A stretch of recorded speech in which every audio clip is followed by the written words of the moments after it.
এই হামলার পরে আবার এই ট্যাগিং ব্লেমিং এর রাজনীতির পুনরাবৃত্তি করার চেষ্টা করা হচ্ছে। গর্দান এবং তলোয়ার একসাথে কখনোই থাকতে পারে না। আমাদের বোন শ্রেষ্ঠা আজকে হসপিটালে কাতরাচ্ছে।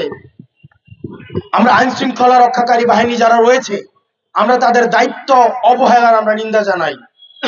আমরা দেখেছি ফেসিবাদের সময় আমরা যখন বিভিন্ন যখন কোনো রাজনৈতিক কর্মসূচি দেওয়া হতো, যদি বডি ল্যাঙ্গুয়েজ সাইন ল্যাঙ্গুয়েজের মধ্যেও যদি রাজনৈতিক কর্মসূচি দেওয়া হতো, ফেসিবাদ বিরোধী যে রাজনৈতিক শক্তিগুলো রয়েছে তারা যদি বডি ল্যাঙ্গুয়েজের মধ্য দিয়েও কোনো ধরনের রাজনৈতিক কর্মসূচি দিত, সেখানে ইন্টেলিজেন্স ইউনিটগুলো বাসা থেকে ধরে ধরে নিয়ে এসে তাদেরকে আইনের আওতায় নিয়ে আসতো।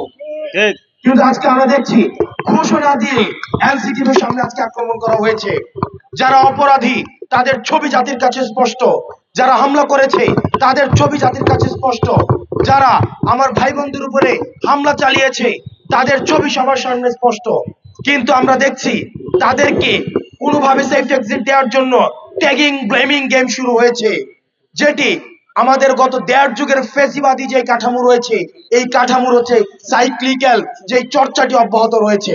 আমরা স্পষ্টভাবে বলতে চাই যে যেই পরিচয় হোক না কেন, আজকে যারা হামলার নেতৃত্ব দিয়েছে, হামলায় অংশগ্রহণ করেছে, তাদেরকে গ্রেফতার করে তাদেরকে শাস্তির আওতায় নিয়ে আসতে হবে।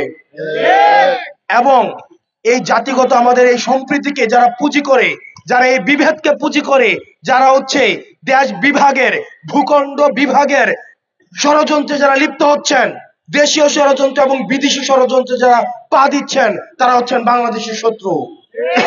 আমাদের সবার পরিচয় আমরা বাংলাদেশী, সেটির পরেও আমাদের প্রত্যেকটা জাতি নিজস্ব পরিচয়ে এই বাংলাদেশ ভূখণ্ড অবস্থান করবে। তাদের যে সংস্কৃতি রয়েছে, তাদের যে ভাষা রয়েছে, নিজের যে সত্তা রয়েছে, এই সত্তা সংস্কৃতি এবং ভাষা সেটি গর্বের সাথে এই ভূখণ্ডের মধ্যে প্রচার করবে। কিন্তু আমরা দেখছি আমাদের এই জাতিগত সম্প্রীতিকে উপেক্ষা করে আমাদের এই জাতিগত বিভাজনের জন্য ষড়যন্ত্র লিপ্ত হয়েছে এবং ভূখণ্ড বিভাজনের জন্য দেশীয় এবং বিদেশীয় বিভিন্ন ষড়যন্ত্র সেখানে ব্যবহার করা হচ্ছে।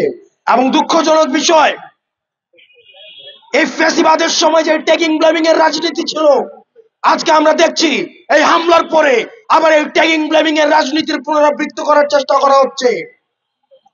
এবং যেভাবে বিচার বহির্ভূত হত্যাকাণ্ডকে জায়েজ করার একটা চেষ্টা করা হয়েছিল, আজকে ঠিক একইভাবে এই বিচার বহির্ভূত হত্যাকাণ্ডের সাথে যারা সম্পৃক্ত তারা আবার এই ট্যাগিং ব্লেমিং এর রাজনীতির মধ্যে তারা সেই ফাঁদে আজকে পা দিচ্ছেন।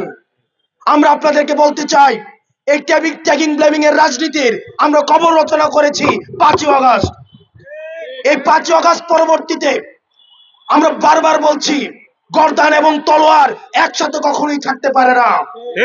ঠিক একইভাবে 5ই আগস্ট পরবর্তী বাংলাদেশে এই ফ্যাসিবাদ বিরোধী শক্তি এবং যারা ফ্যাসিবাদের পক্ষে ছিল তারা কখনোই একসাথে থাকবে না। আপনি যদি 5ই আগস্টের পক্ষে থাকেন, আপনি যদি জুলাইয়ের অভ্যুত্থানের পক্ষে থাকেন, আপনি যদি ফ্যাসিবাদ বিরোধী শক্তি হয়ে থাকেন, তাহলে আওয়ামী লীগের যে ষড়যন্ত্র রয়েছে, আওয়ামী লীগের যে সফট কালচারাল হিজামনি রয়েছে, সেগুলোর বিরুদ্ধেও এই 5ই আগস্ট পরবর্তী সময়ে আপনার সুস্পষ্ট এবং দৃশ্যমান অবস্থান বজায় রাখতে হবে।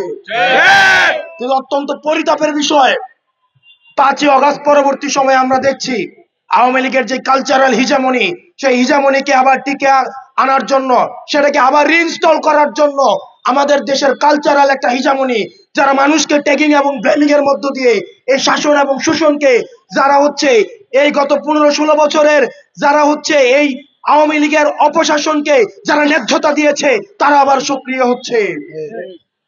প্রিয় দেশবাসী, আপনাদের এই বিভাজনের বিপক্ষে আপনাদেরকে ঐক্যবদ্ধ থাকতে হবে। তারা করতে চাইবে বিভাজন, আমরা থাকবো ঐক্যবদ্ধ। পাহাড়ের যে ভাই বোনরা রয়েছেন, পাহাড়ের যে জাতি গোষ্ঠী ভাইরা রয়েছেন, আপনাদের প্রতি আহ্বান থাকবে এই বিদেশি যে পৃষ্ঠপোষকতার যে ষড়যন্ত্র সেগুলোর ফাঁদে আপনারা পা দিবেন না। যে দ্বিমতগুলো হচ্ছে সেই দ্বিমতগুলোর সমাধান টেবিল টক ডিসকাশনের মধ্য দিয়ে সম্ভব।